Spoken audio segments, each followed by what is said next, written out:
Okay, year 10, we're going to be looking at a poem called Not Waving But Drowning. And the first thing I want you to do is think about the two key words in the title.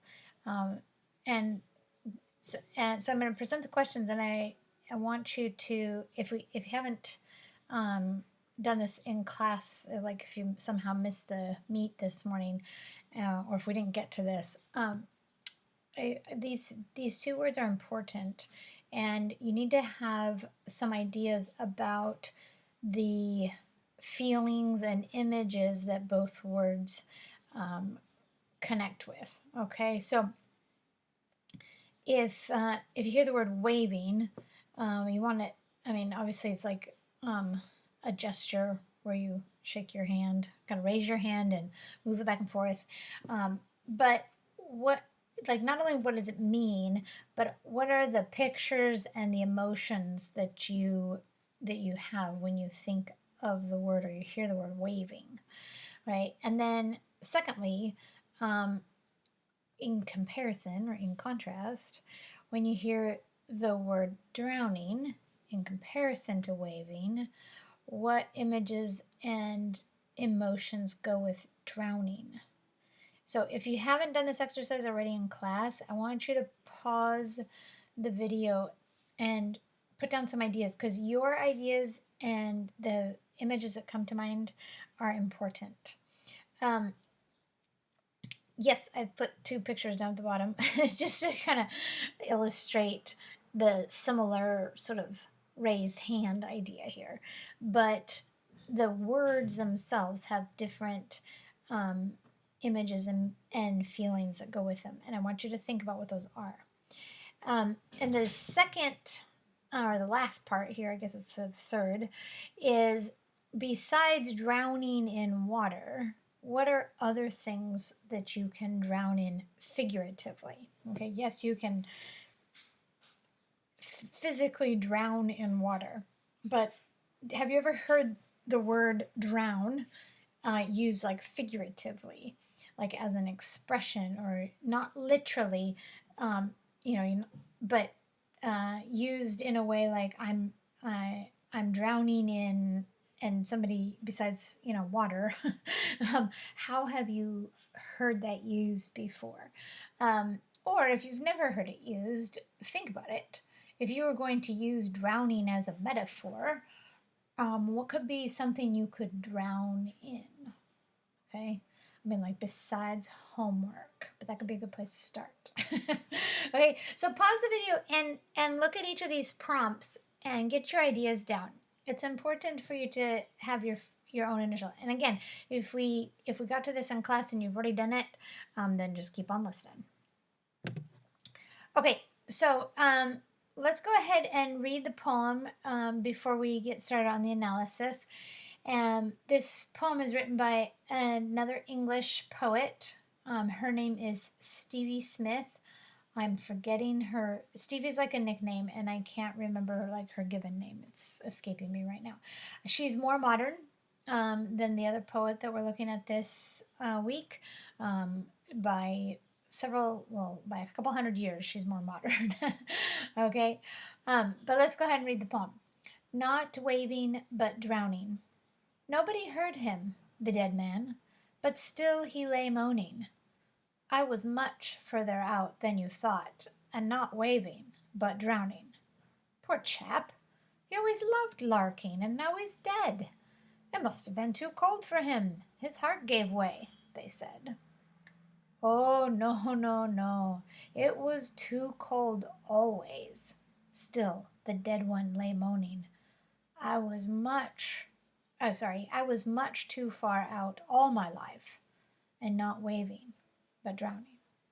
Okay, well, I've wrecked up the rhythm by not reading it very well, but this poem has regular rhythm and rhyme to it, and I was hoping to read it well so you could hear it. But anyway, the next slide that I'm going to show you is this poet, Stevie Smith, was known for publishing her poems with little like hand sketches that she did herself. that were published alongside her poems. And you can decide how great of an artist that you think she is. But I think since as a poet, she published her poems and drawings together, that you should see her drawing that goes with this poem as part of it, because I think it's a part of her artistic expression. If you look it up on the internet, you can find various opinions on whether or not people, she should have published them with the drawings and the quality of her drawings and blah, blah, blah. But I want you to look at this for just a minute. Reread the poem. Look at the picture. Does the picture add anything? Does it make you, what does it look like to you, that picture? Have a minute and jot down thoughts or ideas, observations that you have about the drawing in connection to the poem. I'll read the poem one more time while you look at the picture. Nobody heard him, the dead man, but still he lay moaning. I was much further out than you thought, and not waving, but drowning. Poor chap. He always loved larking, and now he's dead. It must have been too cold for him. His heart gave way, they said. Oh, no, no, no. It was too cold always. Still the dead one lay moaning. I was much too far out all my life, and not waving, but drowning. So, go ahead, if you need a little more time, pause the video, but I think it would be good to record what you see in this sketch. You don't have to say if you think it's good or bad, but does the sketch, do you see anything in the sketch? Does the drawing make you realize anything? Does it make you feel anything? What do you think is interesting about it or not? The idea here is just record any initial ideas or feelings that the drawing connects with you to the poem, or if you think it shows you something about what the poet's trying to say. And then we can continue. Oh wait, as far as an overview, like summary, tone, purpose, if I was to put the story of the poem in 2 sentences, we have after a man dies from drowning, he seems to be laying somewhere, moaning, but nobody can hear what he's saying. Okay, he's dead after all, so it's kind of a funny bit. He lays moaning, but nobody can hear what he's saying. People guess at why he drowned, but they have it all wrong. Okay. The tone of this poem seems to be lonely, tragic, sad, revealing at times, and then at some points it almost seems like reprimanding or complaining. Okay, I'll explain what I mean more by that as we go through the poem. And as far as a purpose, one idea, well here, I'll just list my ideas. It could be to explore loneliness. It could be to create sympathy for misunderstood people. It could be written to encourage us to listen carefully to others and perhaps hear what they're not saying. And it could be that the poet's trying to raise awareness about mental, emotional health issues, such as depression. Okay, as far as structure and form go, this poem is also 3 quatrains. Our other poem that we're looking at this week is also 12 lines long. This one's also got regular rhyme and regular rhythm. Now, I've put some technical information here, but mainly what you can put in your notes is that it's regular rhyme, regular rhythm. Okay, like I said, a ballad is a poem that tells a story. Okay, and this one, even like ballads, like have traditionally have a stanza rhythm to them, And what alternating tetrameter lines with a rhyme scheme means that like one line is 4 pairs of beats and the next line is 3 pairs of beats. So this would be 8 syllables and 6 syllables and a traditional rhyme scheme. And this follows or resembles that with some variation in stanza 2, like the shorter lines are shorter than trimeter. But the idea is that it has regular rhyme and regular rhythm. There's patterns to it, and it tells a story, a sad story, and we have repeated and rhymed words, moaning and drowning. And you could also throw in there waving. I don't know why I don't have that in the list. I should just add that right now. I'll do it as we speak. I don't know how that got missed. Okay, I mean, moaning and drowning are rhymed, and so I suppose waving. I didn't have waving in there because it doesn't rhyme as well, and it's not at the end rhyme position. But certainly there's internal rhyme, waving, rounding, because even the ing creates a even if it's weak rhyme, it's still rhyme. Okay, so and it's repeated as well. So it's a repeated rhymed word. All right, let's get into the analysis. Okay, so first stanza. Nobody heard him, the dead man, but still he lay moaning. I was much farther out than you thought, and not waving, but drowning. Okay, so first off, we have the first 3 words, nobody heard him. Okay, so we have this picture that you've got a dead man who's laying somewhere moaning and saying the words, I believe, I was much further out than you thought, and I wasn't waving, but I was drowning. And that he's saying this, but nobody's hearing him. Okay, so obviously there's people that could be hearing him but don't hear him. And so right off, the poem starts with a theme of either miscommunication or misunderstanding, or maybe possibly purposeful or accidental, negligent, not hearing someone, not listening to someone. Okay, and that's important. It's an important theme that's going to be developed. We have a central character who's this dead man. We never learn his name. He's just the dead man. Okay, and then the second line says, but still he lay moaning. And still in this could have a double meaning. Yeah, that but still meaning like he continued to do something. If he's like he's still standing there, you mean like he continues to stand there. If you say someone is still, or the water is still, it means that there's no movement. Okay, and it could be both. All right, very likely could be a clever use of a word that has 2 meanings that apply.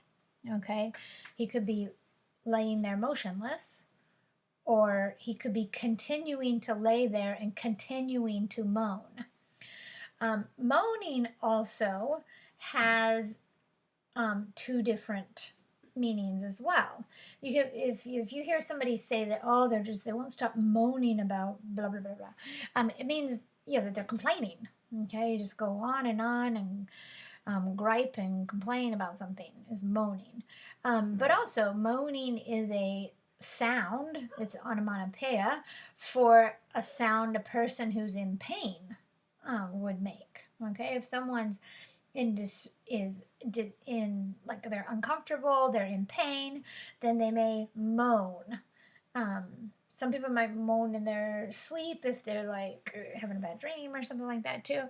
But if you use the word moan, it usually indicates some kind of discomfort or pain.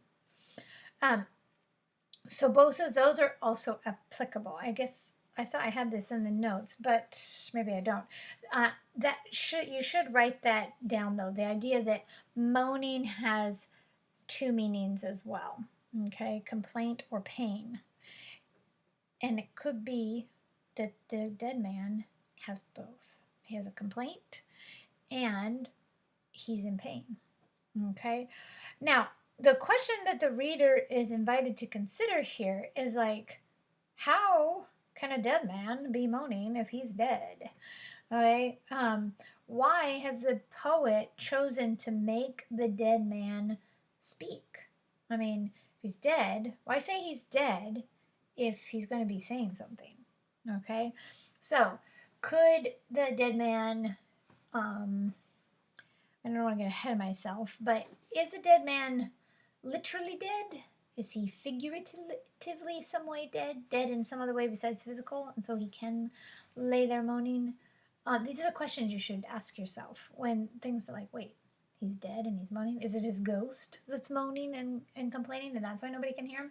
Because he's dead, but like there's some, immaterial part of him that is still there, but because he's dead, nobody can hear what his ghost is saying. What is she trying to say here? Okay, so consider that. We can interpret what we think we're supposed to understand from that. Now, if you look at this, it seems that throughout the poem, who is speaking switches, okay? Meaning that the narrative viewpoint seems to focus with different people at different times. So I would say that the first two lines are spoken by this third person narrator, okay? She's speaking in third person about the other people, okay? And when we get to stanza 2, they will be referred to as they, okay? And then the dead man is referred to as him, okay? So we're speaking in third person about a scene of some sort, okay? Somebody's dead, he's laying somewhere, and the people who are nearby can't hear him, okay? Or maybe he's alone, but the bringing in and mentioning of the they in the second stanza makes me think that they're closer-ish to him, but just can't hear him. Okay, but you can interpret that how you like. And then it would seem that lines 3 and 4 are spoken by the dead man. Okay, the first person I was much further out than you thought, and not waving but drowning. That is what the dead man is saying. Now I'm basing that on how the narrative voice switches from third person to first person, and also this colon. Okay, you can use a colon as a piece of punctuation that will introduce something, and one of the things that a colon can introduce is something that is said. Okay, I mean, you can even think of it like in terms of a script. You have the character name, colon, and what they say. Okay, because often, I mean, it's not that you can't use quotation marks in poetry, but you don't see it a lot. And so, I mean, that could be another way the poet could indicate what was said by the dead man. Quote, I was much farther out than you thought and not waving but drowning, end quote. But with the use of the colon, to me, indicates that he's laying there moaning, and here's what he says. Boom, second two lines, okay? So I want you to think about what could I was much further out than you thought mean if it were taken to mean something besides the literal meaning of a situation on a beach. Now, I'm basing this on the kind of the whole picture. The idea is this guy has drowned, and they say he's much further out than he thought, and it was too cold. So you get the idea of the scene of a beach, okay, where someone gets too far out, they get caught in the tide or the current or something like that, or overwhelmed by waves, and they drown. Plenty of stories like this. I mean, the ocean is powerful, okay? So we need to think about, like, okay, so there's a surface meaning to this, but this is far, far, far deeper in its emotional meaning, and the meaning that you can interpret from this than just a situation where a guy dies on the beach. Okay, and your first indicator is that the dead guy isn't going to be talking. Okay, so he like she's exploring something here. Okay, so you want to think about if this is like supposed to be taken figuratively, or like the the guy is sort of like being used as a metaphor for something. Um, you want to think about what what could it mean to be too far out, or I was farther out than you thought. Um, I have some ideas just on the much farther out. Is the idea of being removed, isolated in deep waters, pull and power of the tide, too far along in trouble or problems. Okay, so like I'm mixing my literal and my um, figurative ideas here, but like someone who's far out could be, you know, by themselves out in the deep water, but also if you were thinking figuratively, maybe this person is isolated, maybe this person is on the fringes, maybe this person is um, even pushed away, okay, um, or somehow doesn't feel like they are in the, you know, socially connected or accepted. um, Maybe being farther out means being deep into some kind of trouble or a problem, and they're in deeper than they can manage. They're out of the reach of anybody, and they are not coping. Okay, so it's really, you want to think about all that this um, simple sentence. I was much farther out than you thought. Like, oh yeah, there's so and so. He's out in the waves. And the next thing you know, some tragedy happens and they drown. And he's saying, I might have looked like I was close-ish, but I was out further than you thought. I was in more trouble. I was in deeper water than you realized or than you knew. And what you thought was waving was actually me drowning. Okay, so this the ideas that you came up with for waving and drowning, that I encourage you to do before we looked at the poem, will come in.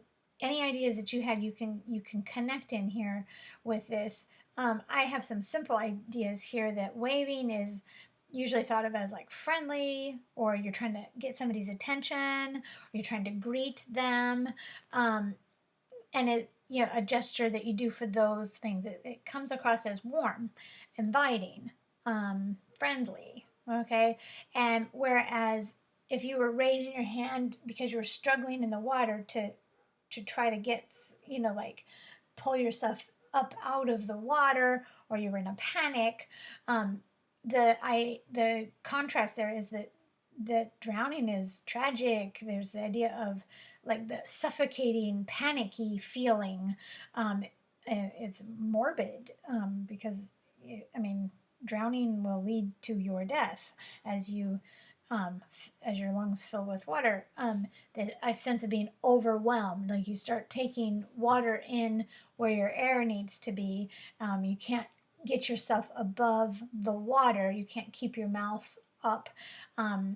So you have these like overwhelming feelings, defeated feelings, panicky, and it's a lot different than the idea of waving.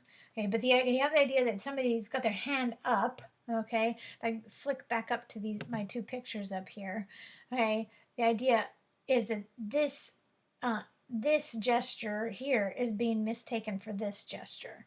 Okay, that the people who were, let's say we're using the image of beach, okay, and people that know this guy that drowns were on the beach, and when he was out too far on his own and is drowning, people think that he's out there having a great time and he's just waving to them, okay, and so nobody goes to help, and they don't know he's in trouble, okay, so you can see where this is, hopefully, you can see where this is going as far as deeper meaning.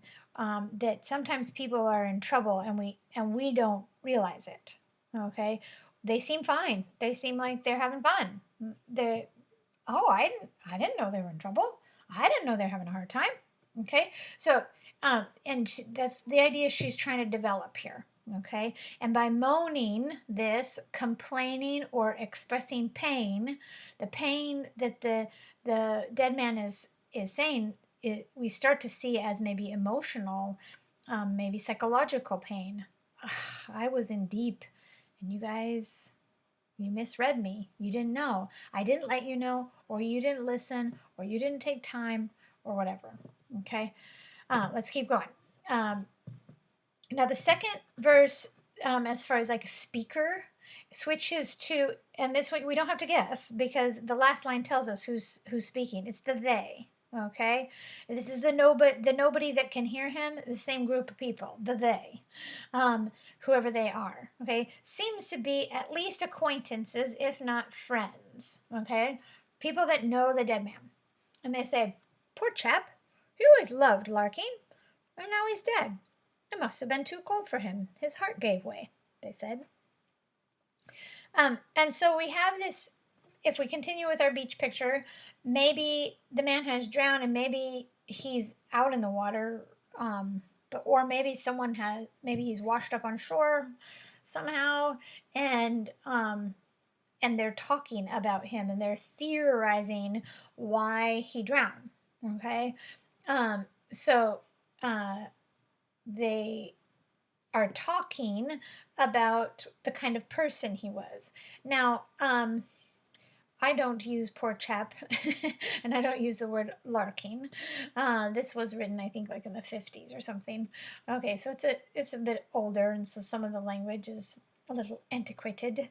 But poor chap is just kind of a friendly, informal way to refer to someone, and then to lark means to like somebody who jokes around and having some fun.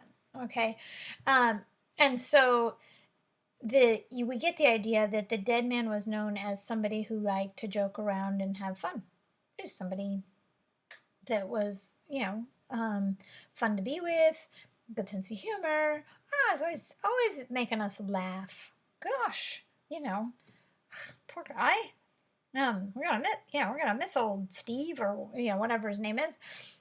It's too bad. I wouldn't have known he was in trouble. Again, if you continue with the deeper meaning of like emotional trouble, maybe something like depression. I'm not saying this is strictly a poem about depression, but you can see how it could easily fit into that. Like, wow, I didn't know they were struggling. They always seem in a good mood. They always seem like they're cutting up jokes and stuff. We have the language that sounds casual and chatty, similar to a group of people, and like just kind of friendly, but maybe not too deep conversations. So that when they say poor chap, he always loved larking. That's what I'm saying by the chattiness. But maybe that gives like a feel to maybe how a lot of the interactions with this guy went. Is like they were always just having a laugh. Okay, maybe the conversations didn't get serious ever, and maybe this person wasn't known, like their struggles weren't known. Maybe that's because they didn't let people know. They weren't. They didn't let people inside. They was just kind of make jokes. But the idea here is it could be suggesting a false front or a facade. If somebody kind of always has a mask that they wear, like their public face, so to kind of protect what's inside. Maybe what's hurting inside, maybe what they're too scared to let people know about. That could be suggested here. Okay, like, oh, he was somebody who was struggling with that emotionally. Wow, I didn't know. He just always seemed to be, cracking jokes. So you want to think when somebody, this picture of somebody who's always laughing and joking around, but really is in emotional trouble, you want to think about what gets hidden in scenarios like that. I mean, think about that for a minute. If you or somebody you know is like this, what is it that's being hidden from others? What are you protecting? Or what somebody who does this, what are they hiding? Maybe. What are some of the things it could be hiding? Um, and what are some things that other people don't see when you or when people do this? When they keep up this sort of light-hearted, um, jokey, I'm always making people laugh, and the conversations don't ever get serious. Nothing gets serious. I just keep people laughing. Okay. Have a think about that one. Okay, because I think that that's the meaning that's being developed, and you want to think about what that means in real life. If you or somebody you know does this to protect, okay, but what's not being seen when you do that? Okay. Next, we have the suggestion that others don't have a clear understanding of who he is or how he was doing. So maybe this guy had a mask on all the time, or he had up his defenses all the time to keep people laughing, or maybe the others have a responsibility too. Maybe they didn't listen well. Maybe he didn't communicate well. Maybe they should have, taken time to listen or ask more. Okay, we're not.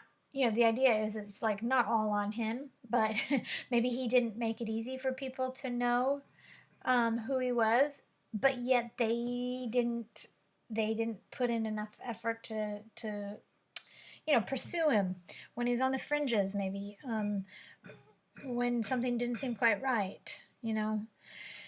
I think one of the pictures that's created here is that like they're talking over him while he's dead. He's like laying there, it like moaning about how he was too far out and I was drowning. I wasn't waving. You think I was waving, but I was drowning, and you watched me and you thought I was okay, but I wasn't. And it's almost like they can't hear that, and they're just like talking like, oh my gosh, who'd have known this happened? Ugh, must have just been too cold. I guess they're just they're sort of hypothesizing on what happened to this poor guy. Okay, you also want to think about now. You have your surface meaning, too cold, ocean water, you're at a beach, okay? The shock of cold water, something happened, your body starts shutting down, or here it says his heart gave way. So almost like the cold shocked him and maybe he had a heart attack, okay?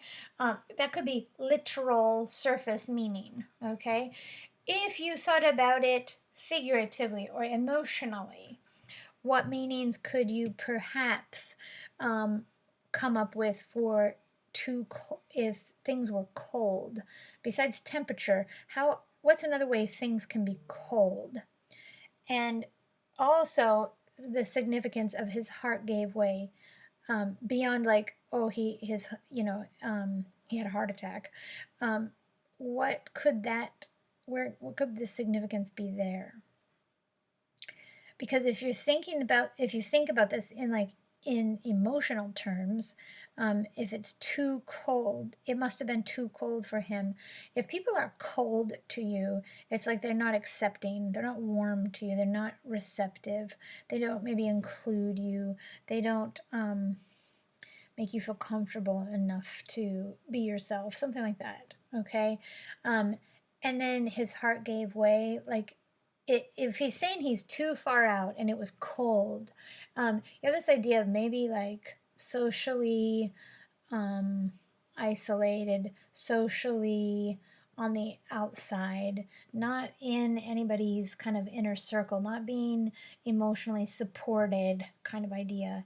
And then like his heart gave way. Just like the idea of like losing heart. If you lose heart, you give up. You lose hope. And that could be like a deeper significance here, like a broken heart, broken sense of hope, a sense of despair.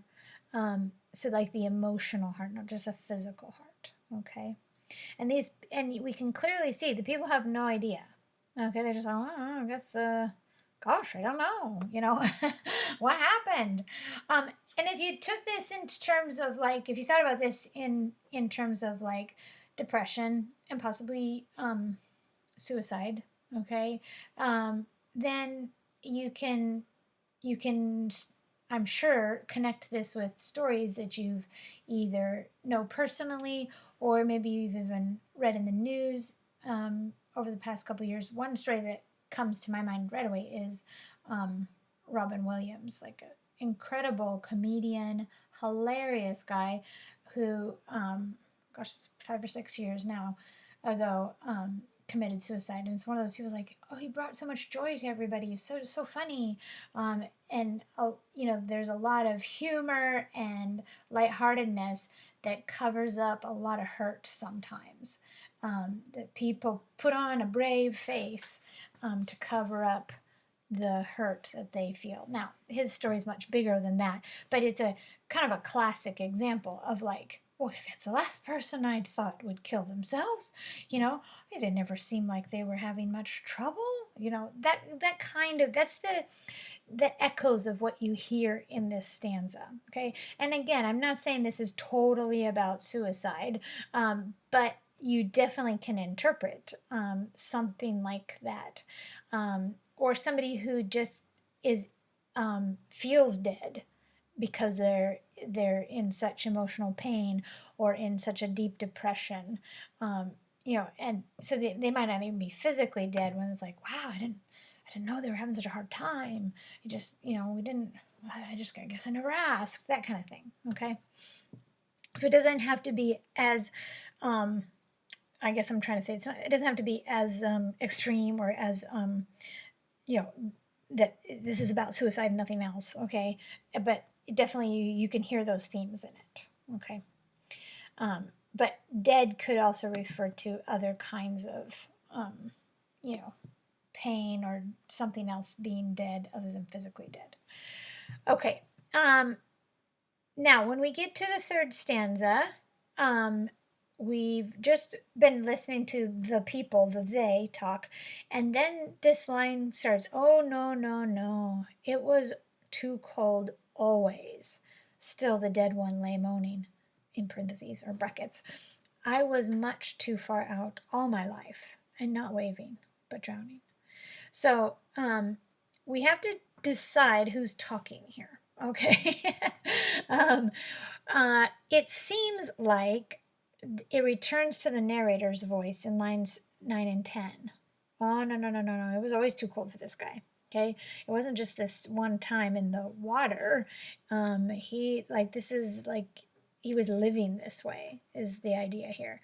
And then we find out that the dead guy is still laying there moaning. Again, pain or complaint. Not sure which, if it's supposed to be one or the other or both. Now, what we need to decide is who's speaking in lines 11 and 12. Okay, now I'm getting ahead of myself in my notes, so let's go in order of what I have here.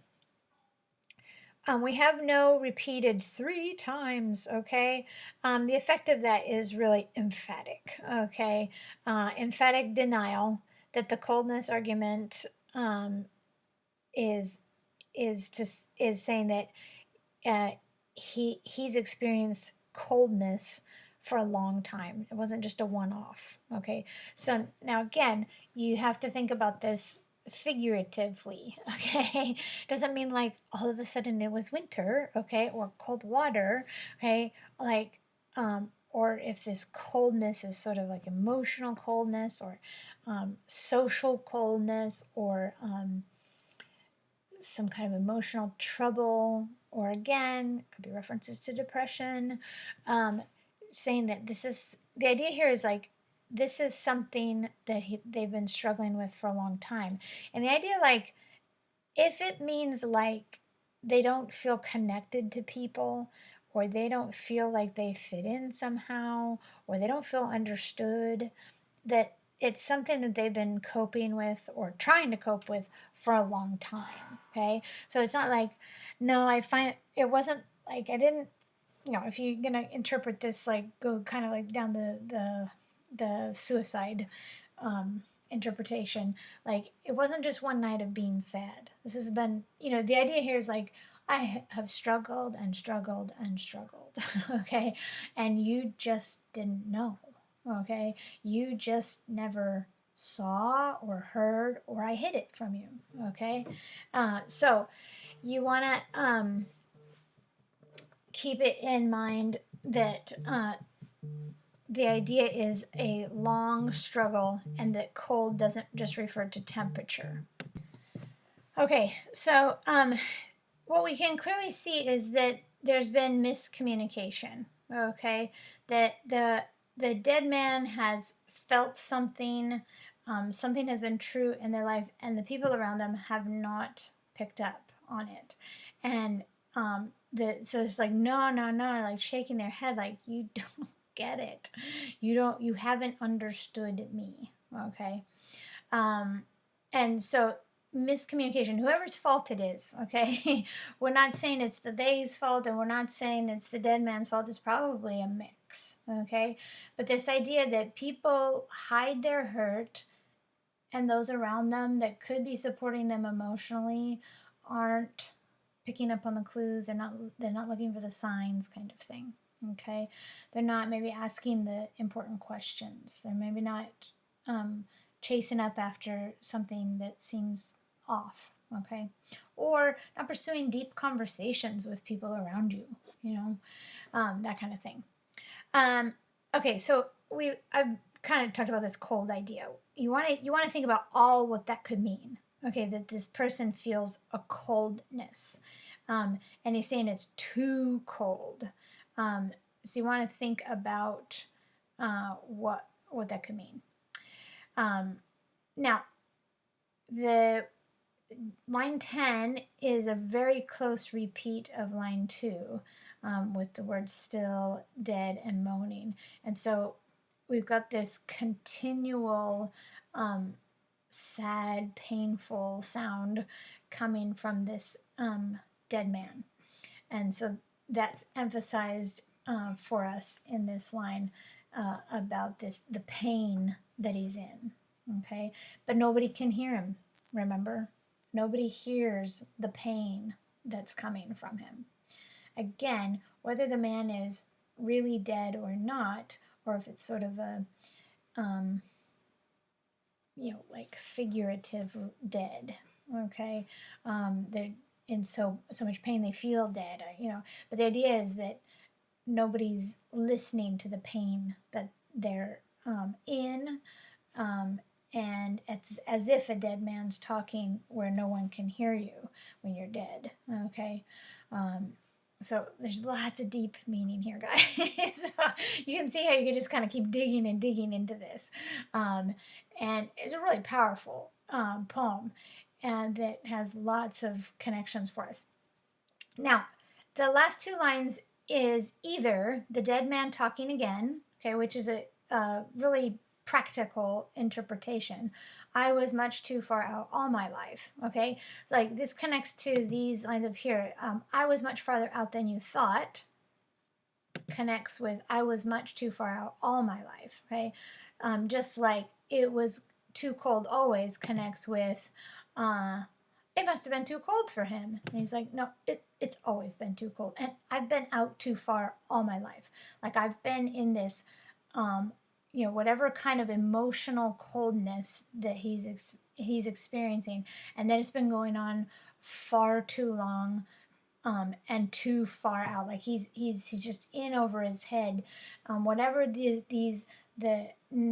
negative emotional turmoil, or even maybe psychological turmoil that this person's in, it's been going on for a long time, and it's been a lifelong struggle. Okay, and people have been misinterpreting their drowning for waving. Okay, that oh, they're fine, and they're not. Okay. However, there's the dead man lay moaning is in brackets, and so that's like side information, and you don't have the colon again. And I'm not saying it can't be the guy, the dead man, talking again without the colon. Okay, but I think it's significant that it doesn't have it, and so I wonder if perhaps the speaker is identifying with this dead man, and is showing similar, like that, like they're like the dead man, this kind of figurative dead man, and the speaker in the poem are sort of blur. The line is blurring, and the speaker is seeing similarities between the two of them. Okay, or like like an identification, like yeah, I know what that feels like. Okay, so possibly the speaker is communicating a personal struggle in a similar area. Okay, that they've experienced a lot of emotional, maybe psychological, social problems that have been misinterpreted for a long time, and that it's hard to keep the brave face up, kind of thing. And so for that reason, the dead man can then be kind of like symbolic or a metaphor for even the speaker, okay, or people that the speaker knows, or symbolic or representative of people who have this struggle, okay. Again, it's not really specific, so you can interpret it and pull meaning out of it for a lot of different emotional issues, okay. What the crowd thinks killed him in the moment, he says, no, it's been like this my whole life. And so a lot of times somebody will have a break, or they'll do the act of suicide, or they'll you know, you know, maybe try and do some kind of harm to themselves, or they'll react in some kind of major way suddenly, and people think, wow, it takes everybody by surprise, like what happened there, and a lot of times you find out this has been a struggle that has been kept under the lid, or that this person's been trying to control or keep hidden for a long time.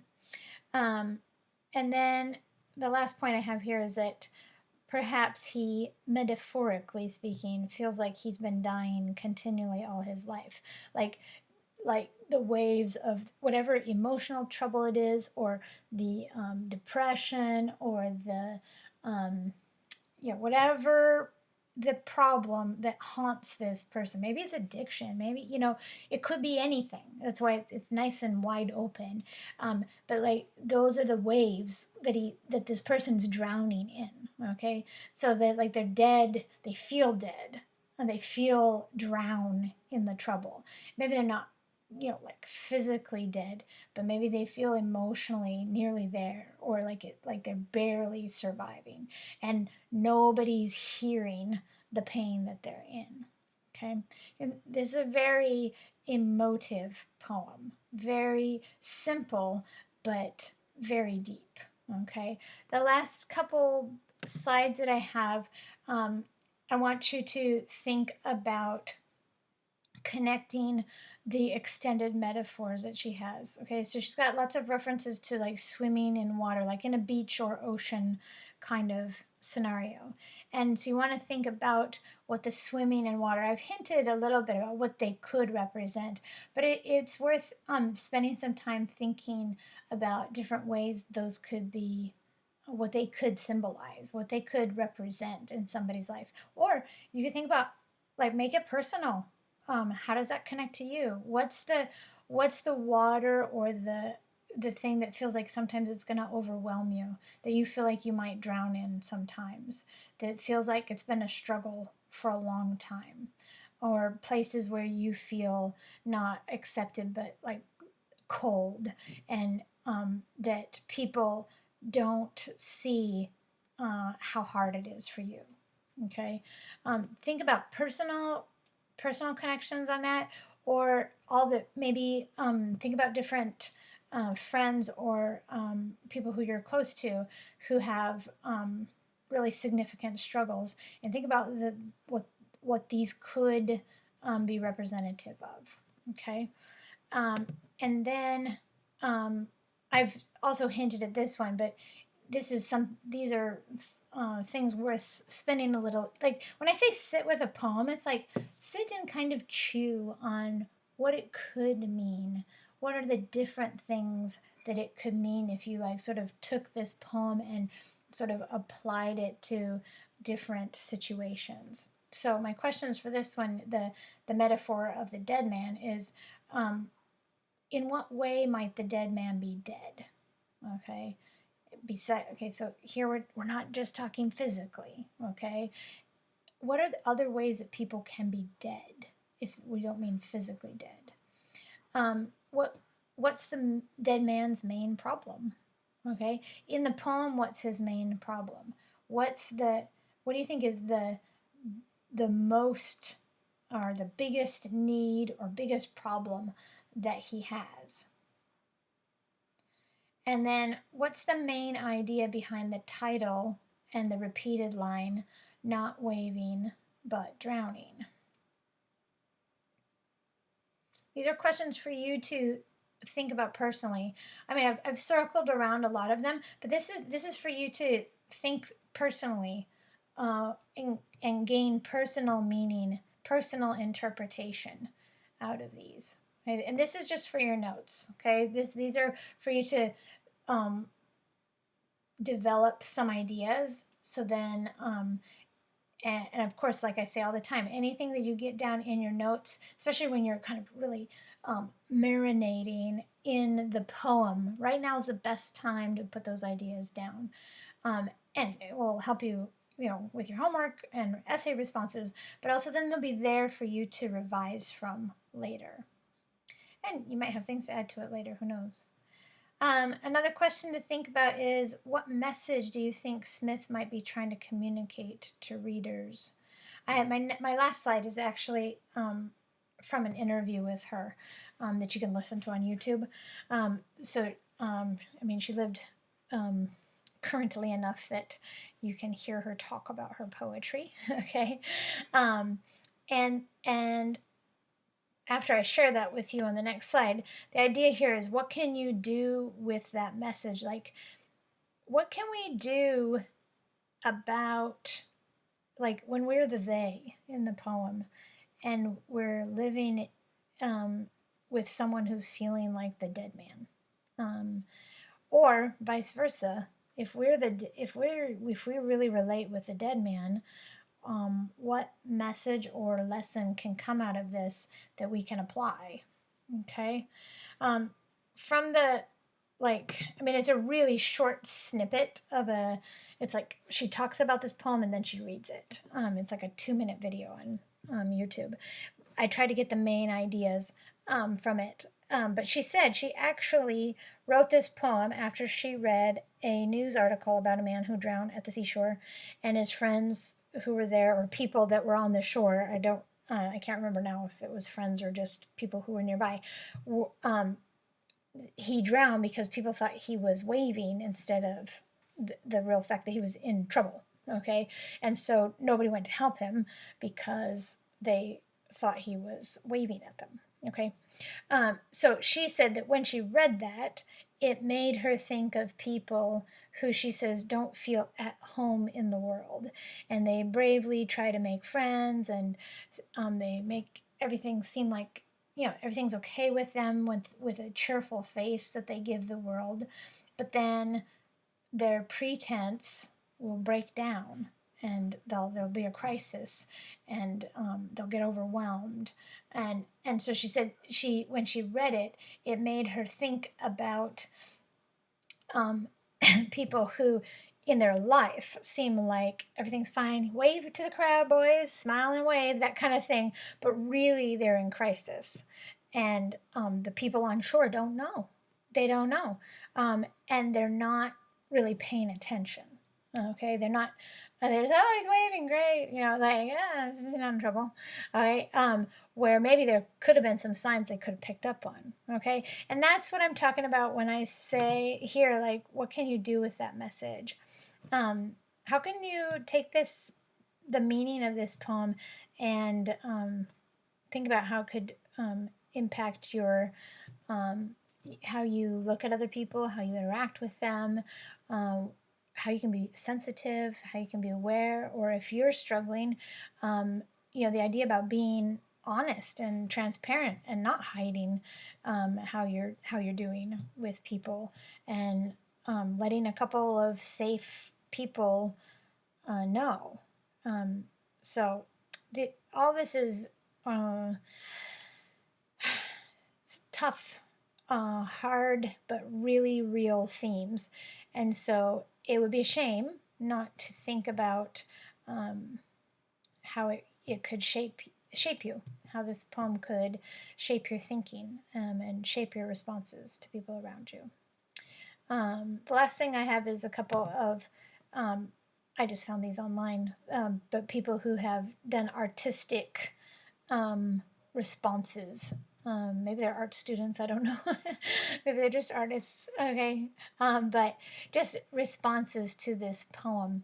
And it is a very emotive poem, and people have tried to capture some of the emotion that's in this poem. And it should be, like I said, a reminder for us to be aware of those of us who are around us who maybe seem like they're waving, but are really drowning. And also to not let people think you're fine if you're not fine. Okay? All right, guys. That's it for waving, not waving, but drowning.